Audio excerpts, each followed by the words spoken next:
The one time I have the hat to talk about the topic. Great. Great. So last night I'm sitting at home and I'm watching the game. I'm watching OKC versus the Timberwolves. And I was thinking to myself, I said, self? Myself said, huh? I said, who has the better big three? OKC or the Timberwolves? And my brain went, hmm. Well, let's talk about it.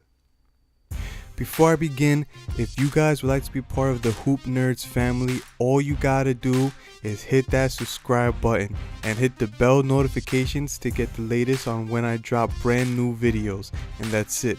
Welcome to the Hoop Nerd family. What's up, everybody? This is Kid with Game. Welcome to Hoop Nerds. Now, I know that this might be a weird comparison to make between the OKC Big 3 and the Timberwolves Big 3, but if you really think about it, it's actually a pretty good comparison. I mean, both teams are struggling in their own right. They've both had up and down seasons so far. One is doing slightly better than the other, but they both have their own drama situations that they're going through. So it really comes down to who really has the better big three. Who can really make not really a deep run into the playoffs, but who can have a bigger impact. And that impact can also be determination of how long these big threes can actually stay together. And I think that's another really big important topic to talk about, is which big three is truly a big three that we could see for more than one season. So let's talk about it for a little bit. Now I'm going to go straight with OKC first, because OKC has had the biggest ups and downs. They started off under 500 for the season, and then they started to pick it up. Then they started to winning some more games. Then they got their way back into the playoffs. They're currently 22-20 after their loss last night to the Timberwolves, but they're still 6th in the West. They're only 2 games above 500, and they're in 6th in the West. That tells you how tough the West is this year, and also tells you that there are a lot of teams that are struggling in the West that we thought wouldn't be struggling, but the OKC is one of them. And if you look at their big three, which consists of Russell Westbrook, Paul George, and Carmelo Anthony, and early on in the season, Russell Westbrook really did try to be more of a playmaker. He really tried to get the other guys involved, and that was a huge factor into the team not being successful. Then Russell Westbrook decided, or the team decided, that in order for this team to be successful, Westbrook has to play how he was playing last year, basically just being the dominant player. And that's what we've been seeing. However, there are still a lot of issues with this OKC team. This team is very single ball dominant player team. It's really, once one person has the ball, they just have free will to do whatever they want. And we saw that very early on in the season. They really had no offense. It was just an ISO team. It was just give the ball to Melo, let him be ISO, give the ball to Paul George, he's going to be ISO at the elbow, let inbound to Russell Westbrook, he's just going to attack the paint and do whatever he wants, which is still the case now, except now they want him to do that, and he does pass it more, and it shows. Now, stat-wise, they're struggling. Melo, Paul George, and Russell Westbrook are all shooting 43% or below from the field. Russell Westbrook is still being his dominant triple-double self that he was last year. He's still averaging 25 points, 10 assists, and almost 10 rebounds at 9.5. So he's still being the dominant player he was last year. The only real difference is that he has 2 legit shooters or stars that can actually make their shots when he passes out to get those assists. And that's a huge factor in how well they could play together. The only problem is they're not shooting the ball that great. I mean, Paul George is their best 3-point shooter at 44% from the field from 3, which is decent. Melo is struggling at like 32, 35, something like that from the field. And he took the biggest impact of changing his game when he joined OKC as opposed to the rest of them, because now you're putting Carmelo in a catch and shoot situation where he just has to just be prepared to shoot at all times, and you take away his skill level that we got so used to seeing from him in Denver and in New York, which I understand, because he is the veteran of the team. He is going to be the leader of that team in terms of veteranship, in terms of being around long enough for it to happen. Paul George, on the other hand, has to be more aggressive. Now, with Paul George, he's been very inconsistent, but I've seen that even in Indiana. And to me, that was one of the things that kind of separated me from putting Paul George into a category of superstars, is the fact that he doesn't give you the same amount of points or the same type of leadership every single night. He's very inconsistent. There will be games where he could drop 20 plus, 30 plus, 40, whatever, and then there are nights where he'll finish the game with like 14 points. And last night against the Timberwolves, you saw him and Carmelo just flat out struggle. Russell Westbrook did his thing. He had like 38 points, and he really had no help. The biggest key factors to OKC for me is Steven Adams, because Steven Adams averages 5 offensive rebounds a game. He is their guy that you could rely on when they're taking all these bad shots. That's gonna help you try to get a second chance shot, and that's really a huge thing for this team. Without Steven Adams, OKC will probably not even be in the playoffs right now, and he's not even part of the big three. So is this a good big three? Yes, they have the skills and the talent. The real issue is going to be what's going to happen to them next season, and that depends on this season, how well they could make it. I don't see them being past the 6th seed, honestly. I think that they're maybe 5th seed they could be, and if they will, then you're probably looking at what we saw last night in a 7-game series between the Timberwolves and OKC. And honestly, I don't see Paul George staying. I know they just re-signed Westbrook to a crazy contract. He's going to be on this team for a while.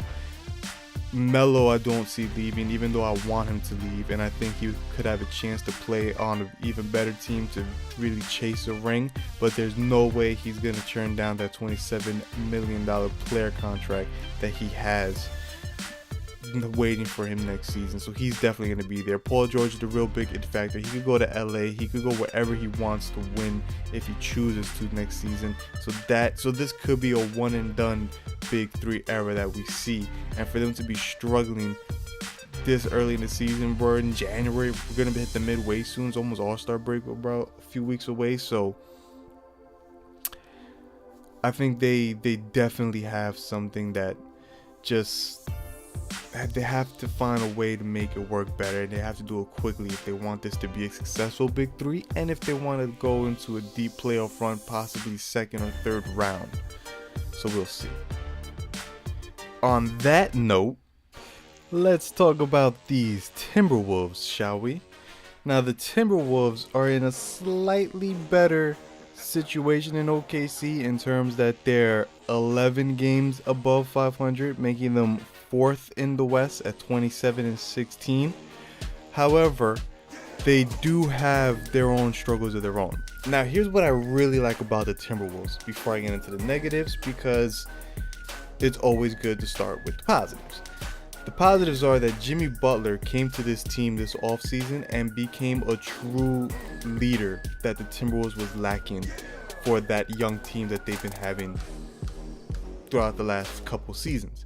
He came in and he taught, and he's really teaching his team the toughness on how to win basketball games. Now, Jimmy Butler is a superstar in his own right. He came from the Chicago Bulls after having a great last couple seasons with them. They finally traded him because they want to start a rebuild process. He went to the Timberwolves, to this young team, and he's surrounded by talent. He's surrounded with Karl Anthony Towns, who is possibly, if not already, the future of what centers are meant to be in this league now. And he has probably one of the most athletic guards out there right now in Andrew Wiggins. So he's definitely surrounded himself with more talent. They have a much improved bench than over the last few years. Their bench is definitely better than OKC, in my opinion, because they do have Jamal Crawford coming off the bench. They have that guy Jones, Shabazz Muhammad, Ding. I mean, they have talent on this roster.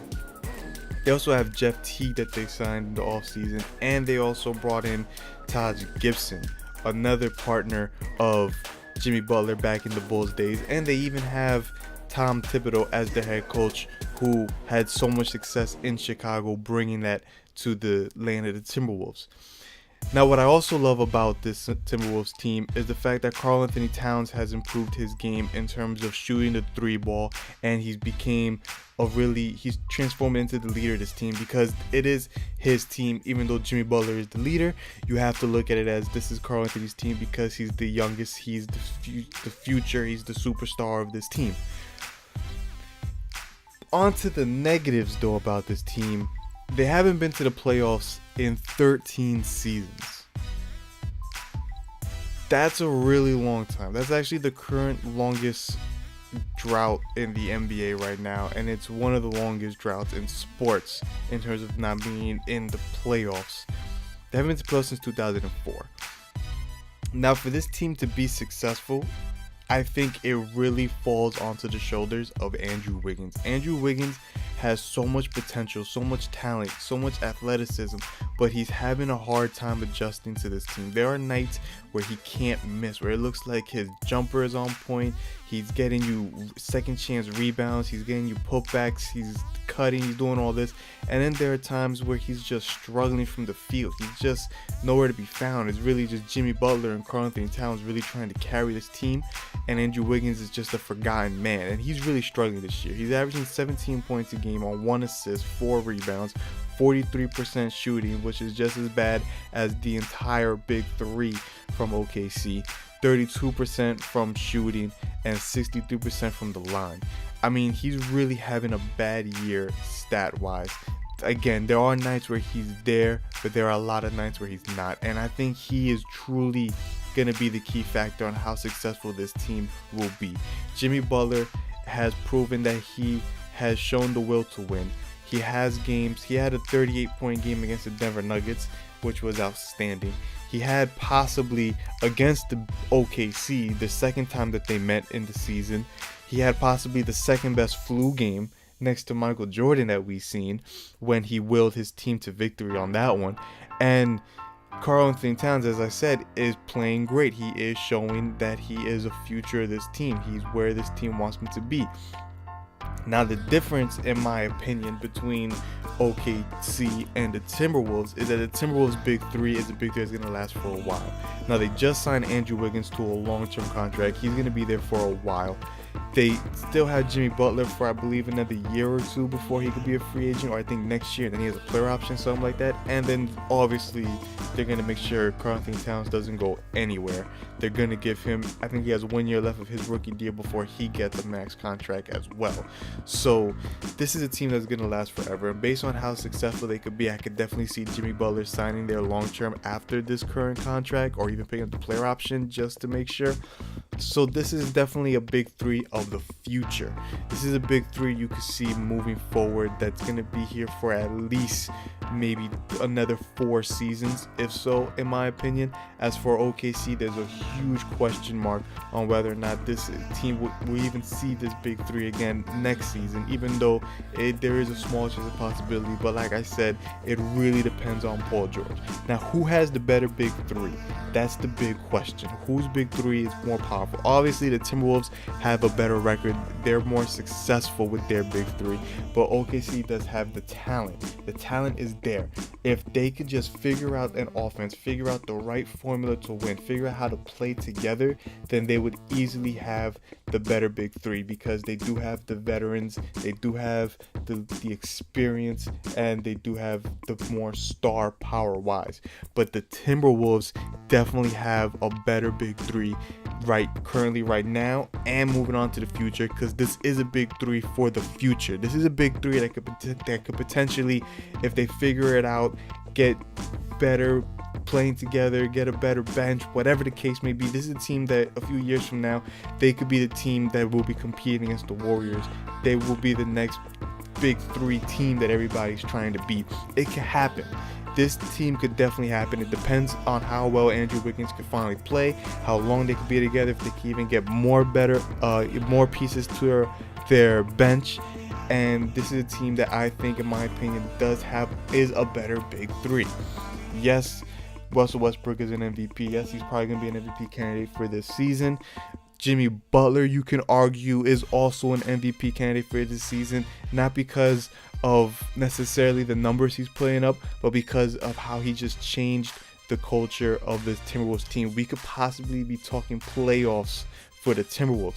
Now, what's great about this these comparing these two big threes, man, I wish I could talk, is that we have a chance that these two could meet in the first round of the playoffs this year if OKC could win a couple more games. Because I don't see the Timberwolves going past the 4th seed. I know the Spurs are hitting a little bit of a drought because they might lose Kawhi Leonard again, but they're still winning because they still got LaMarcus Aldridge and all that. So I really don't see them losing that 3rd seed. I still think it's going to be Warriors, Rockets, Spurs, and Timberwolves. That's your top 4. That's just my opinion. That's what I feel is going to happen. I do think OKC could fall anywhere between the 5th and 6th seed the way they're going, because right now Portland is the 5th seed and I don't see them holding on to that much longer because they're battling injuries and issues, even though they've had a lot of great wins. So we could potentially see a Timberwolves and OKC matchup in the first round, which I think will be probably one of the best first round matchups going into the season that I could think of, because you're talking about a big three that could be super successful this year versus a big three that could be dominant for years to come. So that's something we truly have to wait and see. I'm excited for it. I can't wait. Let me know in the comments below, who do you think has the better big three? Is it OKC? Is it the Timberwolves? Let me know. If you enjoyed this video, be sure to give it a thumbs up. If you don't, give it a thumbs down. It's fine. And if you're new to the channel, you like what I do here, this is Hoop Nerds, where we talk nothing but basketball. Hit that subscribe button, be part of Hoop Nerds family. Let's get into conversations, let's get into debates, let's get into all that fun stuff that I want to get into. And subscribe, guys, it's free. Why not? What do you got to lose? You got nothing to lose. Hit the subscribe button, let me know. Anyway, guys, that's it for this one. I'll catch you on the next one. Enjoy the rest of your day. I will see you around later.